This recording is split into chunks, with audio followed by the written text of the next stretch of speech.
नमस्कार. मालिकेच्या आजच्या भागामध्ये आपल्याला पाहायला मिळणार आहे की महाजनी राजन आणि भास्करकडे आलेले आहेत. तिथे गव्हर्नमेंट ऑफिसर म्हणून ते आलेले आहेत.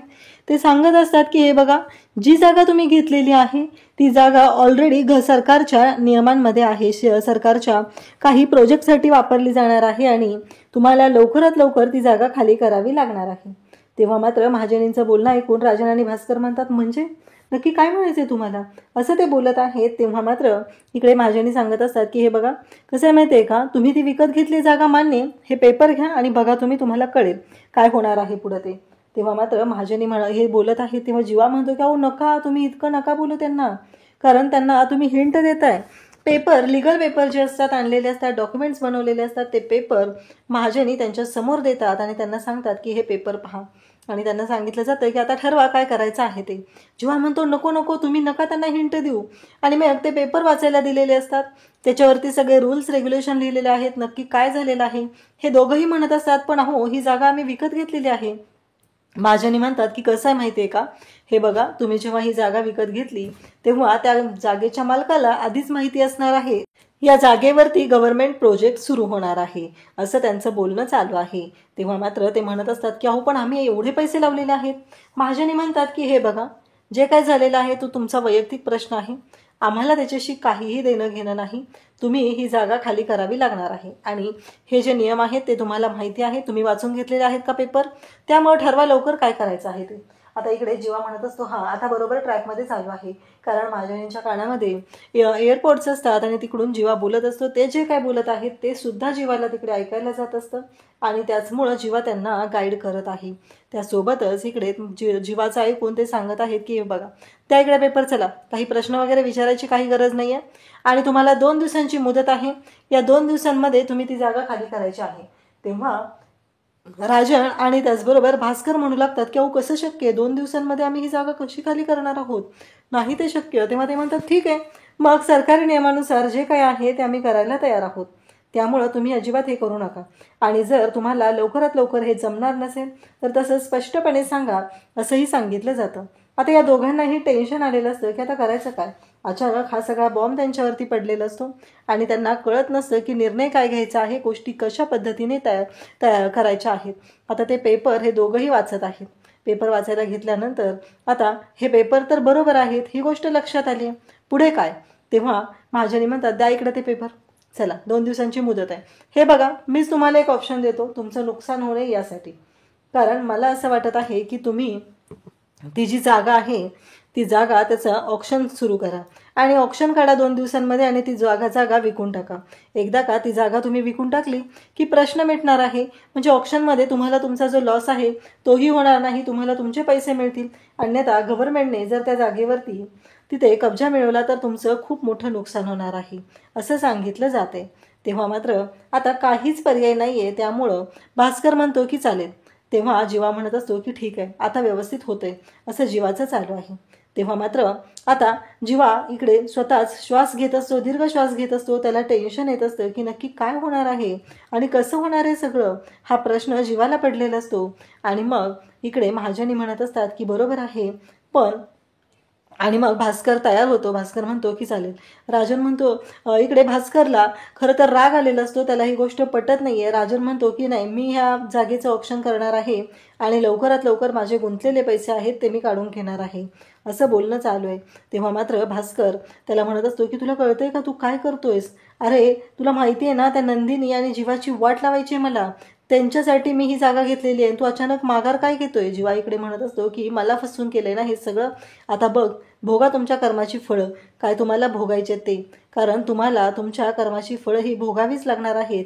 कारण जे काय तुम्ही केलेलं आहे ते माझ्या आणि माझ्या नंदिनीच्या विरोधात जाऊन केलेलं आहे, माझ्या नंदिनीला त्रास देण्यासाठी केलेलं आहे. आता तुमच्या कर्माची फळं तुम्ही भोगायची आहेत, असं जीवा इकडे बोलत असतो. जीवाचा प्लॅन वर्क झालेला असतो आणि जीवा मात्र खुश झालेला असतो. तेव्हा राजनला भास्कर म्हणत असतो रे असं नको करू. तेव्हा भास्कर म्हणतो की बाद झालं, माझे करोडो रुपये मी तुझ्या इगोसाठी वाया घालवणार नाही, त्यामुळं जे काय होणार आहे ते होणारच आहे, ऑक्शन होणार आहे आणि फायनली ते जे पैसे आहेत ते मी मिळवणार आहे. तेव्हा महाजनी इकडे खुश झालेले असतात आणि ते म्हणतात की चला, मी तुम्हाला ऑप्शन दिलेलं आहे, तुम्ही ठरवा काय करायचं आहे ते, आणि 2 दिवसांची मुदत आहे. जे काय करायचं ते करा. राजन म्हणतो की मी आत्ताच जातोय, उद्याचीच तारीख लागतोय आणि उद्याच ऑप्शन होणार आहे आणि उद्याच त्या जागेचं सगळं काय ते ठरणार आहे, अशा पद्धतीने बोलणं सुरू आहे. तेव्हा मात्र राजन आणि भास्कर या दोघांमध्ये भांडणं लागलेली असतात. म्हणजे जीवाने त्या दोघांमध्येच भांडणं लावून खरं तर एक मोठं काम केलेलं असतं आणि दाखवून दिलेलं असतं की हे बघा, जी तुमची लायकी आहे त्या पद्धतीनेच तुम्हाला सगळ्या गोष्टी करायला लागत आहेत, असं जीवाने त्यांना चांगलंच तिथेच दाखवून दिलेलं आहे. तेव्हा मात्र इकडे जीवा खुश झालेला असतो. पण जीवा म्हणतो की आता करू काय, आता ही करोडो रुपयाची जागा घेण्यासाठी मी कुठून पैसे आणू, म्हणजे मी बोलून तर बसलोय तिथे सगळं, पण आता पैशांचं काय करायचं आहे, हा विचार जीवाच्या डोक्यात सुरू आहे. जीवा मात्र म्हणत असतो की नाही, मला ठरवावं लागणार आहे की काय करायचं आहे आणि गोष्टी कशा पद्धतीने करायच्या आहेत. तेव्हा मात्र जीवा विचार करत असतो. इकडे राजन आणि भास्कर या दोघांमध्ये चांगलीच भांडणं लागलेली आहेत. तेव्हा इकडे महाजनी म्हणतात की तुम्हाला कळतंय का, अहो तुम्ही माझ्यासमोरच इथं काय भांडत बसलाय. आणि जीवाला तर आनंद झालेला आहे, फायनली त्याने ठरवलेला प्लॅन वर्क झालेला आहे आणि त्यामुळं तो खुश झालेला असतो.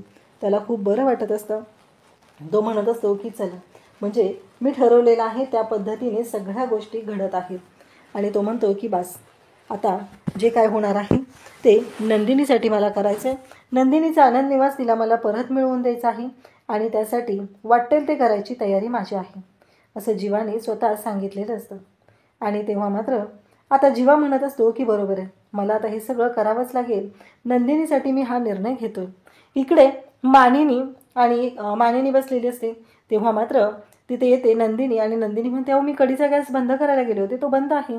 तेव्हा मानिनी म्हणते, अगं तुला म्हणजे तुझा नाक काय संपावर गेलंय का, कारण मी तिथं कढी बनवलेलीच नाही आहे.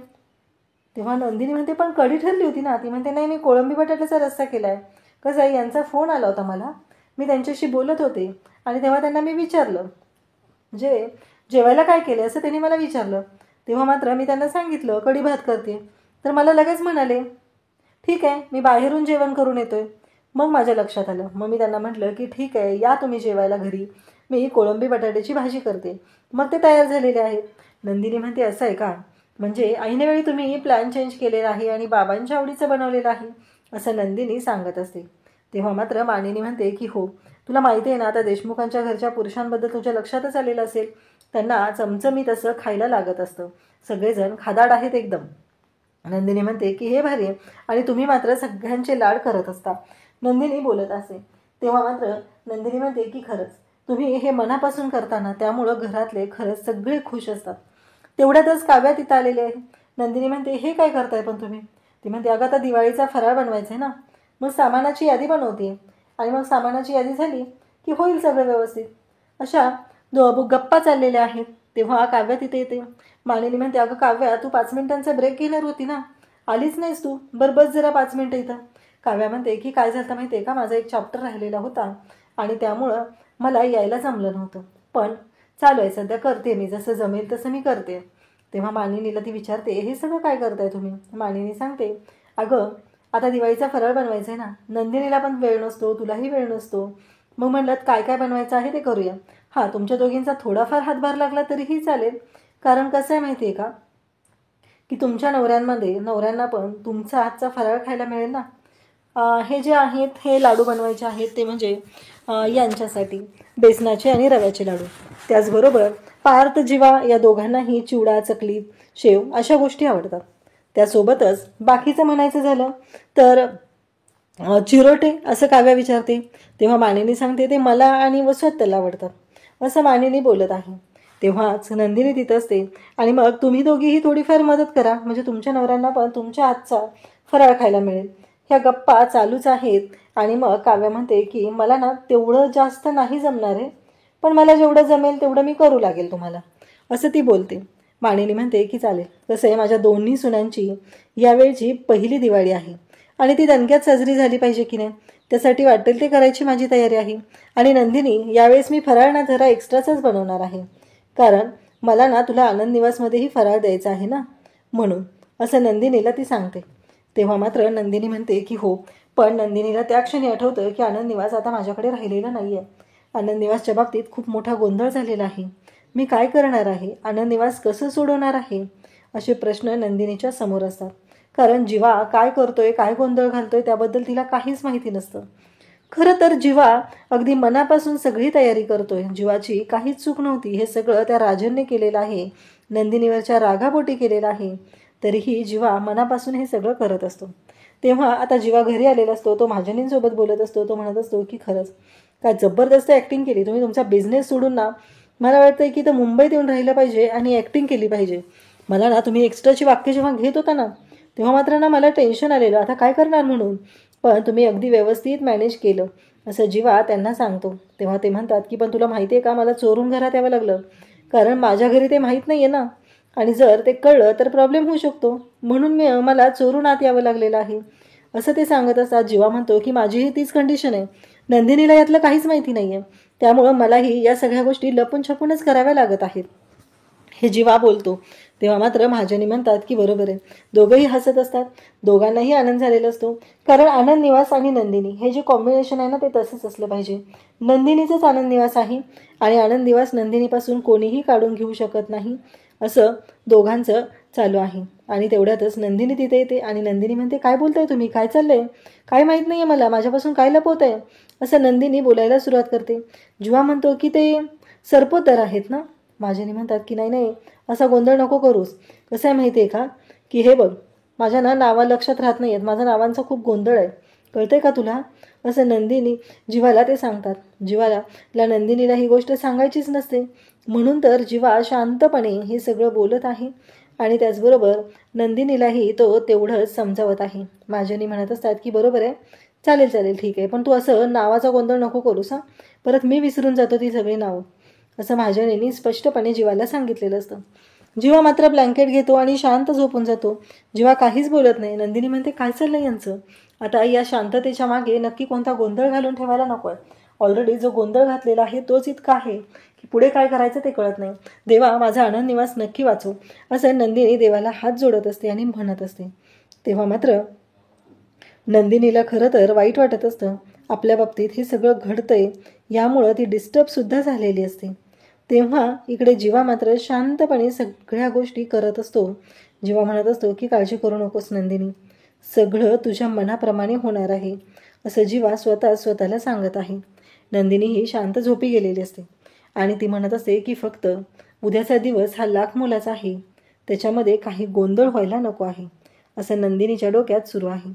त्यासोबतच इकडे पार्थ पण झोपलेला असतो आणि जेव्हा तो उठतो तेव्हा काव्याने त्याच्यासाठी लिहिलेली जी चिठ्ठी आहे ती त्याला दिसते. मग पार्थ ती चिठ्ठी हातात घेतो आणि वाचू लागतो. काव्याने त्याच्यात लिहिलेलं असतं की मी टेरेसवरती अभ्यास करायला गेलेले आहे, मला जास्त शोधत बसू नका आणि टेरेसवर यायची गरज नाही, कारण डॉक्टरांनी तुम्हाला आराम करायला सांगितलं आहे, जास्त हालचाल करायची नाही असं सांगितलं आहे. तिकडे पार्थ म्हणतो की खरंच किती काळजी घेतात ना माझी, अगदी मनापासून त्यांना माझ्याबद्दल किती वाटतं. तेवढ्यातच आज जर सिनेमन कॉफी मिळाली असती तर, असं पार्थ बोलतो आणि सिनेमन कॉफी त्याच्यासमोर हजर असते. रम्या सिनेमन कॉफी घेऊन आलेली आहे. तेव्हा मात्र पार्थ रम्याकडे पाहतो आणि म्हणतो तू इथे, म्हणजे हे का. तेव्हा ती सांगू लागते की मला माहिती आहे ना तुला कोणत्या वेळी काय हवं असतं, म्हणून तुझ्यासाठी ही सिनेमन कॉफी मी घेऊन आलेली आहे असं ती सांगते. तेव्हा मात्र इकडे तो म्हणतो की पण ही कॉफी तू आणायची अजिबात गरज नव्हती, आणि ही कॉफी तू का घेऊन आलेली आहेस, तुला माहिती आहे ना. रम्या म्हणते की पार्थ कसं आहे माहिती आहे का, काव्याला कधीच कळणार नाही की तुला काय हवं आहे आणि तुला काय नको आहे. मला बरोबर कळतं तुझ्या मनात काय आहे, तुला काय हवं आहे, तुला कोणत्या गोष्टी हव्या आहेत, हे सगळं मला कळतं, म्हणून तर मी तुझ्यासाठी एवढं सगळं करू शकते असं ती सांगत असते. पण तेव्हा तो म्हणतो की एक गोष्ट लक्षात ठेव, कसं आहे माहिती आहे का, माझ्याच आनंदाचा गळा तू केसाने चिरडलेला आहे ही गोष्ट मी कशी विसरू ना. हे सगळं तू माझ्या बाबतीत केलेलं आहे, ही गोष्ट मात्र मी कधीच विसरू शकत नाही असं बोलणं चालू आहे. रम्याला मात्र तो म्हणत असतो की नको आहे म्हणा तुझ्या हातची कॉफी, कसं आहे काव्या जे करतात ना माझ्यासाठी ते माझ्यासाठी पुरेसं आहे, तू वेगळं काही एफर्ट्स घ्यायची गरज नाही आणि आमचा संसार आहे तो आम्ही बघून घेऊ. तेव्हा ती म्हणते ती काव्या काय करते रे तुझ्यासाठी, आणि तिची काय तयारी असते तुझ्यासाठी करायची सांग ना मला, म्हणजे कोणती गोष्ट तिला करावीशी वाटते तुझ्यासाठी म्हणून ती करते. तेवढ्यातच काव्या तिथे येते. पार्थ म्हणत असतो की ती कॉफी घेऊन जा. काव्या तिथे येते आणि म्हणते तू इथे, कसं आहे ती कॉफी उचल. पार्थ देशमुख म्हणजे मी या रूममध्ये नसताना या रूममध्ये तू यायचं नाहीस. पार्थ देशमुख जेव्हा एकटे असतील तेव्हा तू या रूममध्ये यायचं नाही, एवढं लक्षात ठेवायचं आहे. आणि ती कॉफी उचलून घेऊन जा. इथून पुढे पार्थ देशमुखांसाठी कॉफी करायची नाही, अन्यथा तो कॉफीचा मग अख्खा तुझ्या डोक्यावर उपडा करेल. आणि आत्ताच्या आता निघायचं आहे, असं काव्याने सांगितलेलं असतं. रम्या म्हणत असते, कसं आहे माहिती आहे का, नुसते काळे मणी गळ्यात बांधले म्हणून बायको होत नाही आहे. जेवढं बायकोचं नातं मनापासून स्वीकारावं लागतं. मंगळसूत्र घातलं म्हणून हे कधीच होऊ शकत नाही. तेव्हा काव्या म्हणते की कसं आहे माहिती आहे का, पार्थ देशमुखांनी ते मंगळसूत्र माझ्या गळ्यात घातलं आहे, तसं तुझ्या बाबतीत काहीच झालेलं नाही. त्यामुळं बघ, विचार कर तू, तुला काय वाटतं या सगळ्या गोष्टींचा, तरच लक्षात येईल ना. या पद्धतीने दोघेही बोलत आहेत. तेव्हा पार्थ मात्र पाहत असतो. रम्याच्या बाबतीत काव्या एवढ्या चिडलेल्या आहेत. पार्थ विचार करतो की नक्की काय आहे. तेव्हा काव्या पण पार्थला सांगते की एक गोष्ट लक्षात ठेवायची, आणि पार्थ देशमुख तुम्हीही तिच्यापासून लांब राहायचं आहे. हे जे काय तुमच्या मनात चालू आहे ना, ते बंद करायचं आहे सगळं, कारण त्याच्यामुळं काय होतंय माहिती आहे ना. असं म्हणत काव्या पार्थवर ओरडायला सुरुवात करते. म्हणत असते की बाद झालं, आतापर्यंत सगळ्या गोष्टी ऐकून घेतलेल्या आहेत, यापुढं कोणतीही गोष्ट ऐकून घेणार नाही. आणि पार्थ मात्र काव्याकडे पाहत असतो. काव्या दादागिरी करत असते हे पार्थच्या लक्षात आलेलं असतं. आणि तेव्हा मात्र पार्थ म्हणतो की हे काय होतं. आणि मग काव्या जाते, कॉफी बनवते, सिनेमन कॉफी बनवते आणि ती कॉफी घेऊन येते. पार्थच्या समोर कॉफी धरलेली असते आणि त्याला सांगत असते की हे घ्या. आणि त्याच वेळी पार्थ मात्र पाहत असतो. पार्थ कॉफीचा एक सिप घेतो. त्याला मात्र धक्का बसतो. तो म्हणतो की इतकी घाण. खरं तर तो मजेने म्हणालेला असतो. काव्याला सिनेमन कॉफी खूप छान बनवता येते. आणि पार्थ त्या कॉफीचं कौतुक करू लागतो. इकडे नंदिनीला सापडलेलं असतं ते म्हणजे ऑप्शन आहे आनंद निवासचं. आणि ही गोष्ट जीवाने माझ्यापासून का लपवली हा प्रश्न पडलेला असतो. तेव्हा जीवा म्हणतो की ठीक आहे ना, ऑप्शन तर आहे ना, नको ना काळजी करू. तेव्हा नंदिनी म्हणते की काय चाललंय नक्की, काय आहे जीवाच्या मनात, मला का कळत नाही आहे. आणि जीवाला एवढं कसं काय, म्हणजे एवढे शांत कसे काय राहू शकतात ते, त्यांच्या डोक्यात नक्कीच काहीतरी सुरू आहे का, असं नंदिनी बोलत आहे. अशाच अपडेटसाठी चॅनलशी कनेक्ट राहा. थँक्यू.